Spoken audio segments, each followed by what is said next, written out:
BTech చదువుతున్న వారికి బాగా యూజ్ అవుతుంది వీడియో. ముఖ్యంగా బీటెక్ ఫస్ట్ ఇయర్ చదువుతున్న వాళ్ళకు.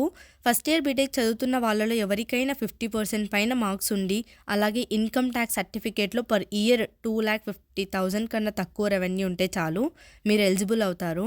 మీ ఫ్యామిలీలో ఎవరైనా గవర్నమెంట్ ఎంప్లాయీస్ ఉన్నా కూడా మీరు స్కాలర్‌షిప్‌కి ఎలిజిబుల్ అవుతారనమాట. నెట్ సెంటర్‌లో కానీ చేయించుకోవచ్చు. లేకపోతే మీరే గూగుల్‌లోకెళ్ళి ఎన్ఎస్‌పి స్కాలర్‌షిప్ అని టైప్ చేస్తే login previous application for 2024 and 2025 అని చూయిస్తుంది.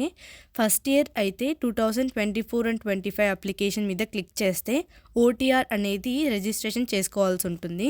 అప్లికేషన్ ఐడి అలాగే పాస్వర్డ్ అనేది పెట్టుకోవాలి. ఇంకా ప్రతిసారి వాటితోనే లాగిన్ అవ్వాల్సి ఉంటుందన్నమాట. డీటెయిల్స్ అన్నీ ఫిలప్ చేస్తే లాస్ట్‌లో మనకు సర్టిఫికేట్ సబ్మిషన్ ఉంటుంది. వీటిలో బోనాఫైడ్ సర్టిఫికేట్ అలాగే డొమిసైల్ సర్టిఫికేట్ ప్రింట్ తీసుకోవాల్సొస్తుంది. వాటిని కాలేజ్‌లోకెళ్ళి కాలేజ్ వాళ్ళతో సైన్ అనేది పెట్టించుకోవాల్సి ఉంటుంది. అవన్నీ కలిపి లాస్ట్‌లో వాళ్ళ నెట్ సెంటర్‌లో కానీ మీరు గూగుల్‌లో సబ్మిట్ చేసిన ఫామ్స్‌లో సబ్మిట్ చేసేసారనుకోండి, మీకు ఇలా సబ్మిటెడ్ అప్లికేషన్ ఫామ్ అనేది ఓపెన్ అవుతుంది. సపోజ్ మీకు ఏదైనా సర్టిఫికేట్‌లో ప్రాబ్లమ్ వచ్చింటే అది కూడా చూయిస్తుందనమాట ఆ ఫామ్‌లో. మీరు ఎలిజిబులా కాదా అని కూడా ఇక్కడ చూయిస్తుంది. నాకు scholarship amount proceed from NSP to PFMS అనేది నో వచ్చింది. అంటే నేను ఎక్కడో మిస్టేక్ చేశాననమాట.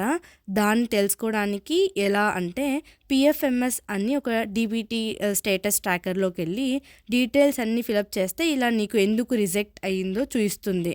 దాన్ని కరెక్ట్ చేసుకుంటే అమౌంట్ పడుతుందనమాట. నాకు ఆధార్ సీడింగ్ అనేది జరగలేదు. కాబట్టి నేను ఆధార్ సీడింగ్ అనేది చేయించుకున్న తర్వాత నాకు ఎన్ఎస్‌పి స్కాలర్‌షిప్ అమౌంట్ అయితే పడింది.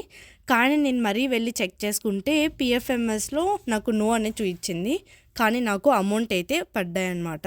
ఇలాంటి వీడియోస్ కోసం లైక్ చేయండి, సబ్స్క్రైబ్ చేసుకోండి. నచ్చకపోతే కామెంట్ కూడా కంపల్సరీగా చేయండి.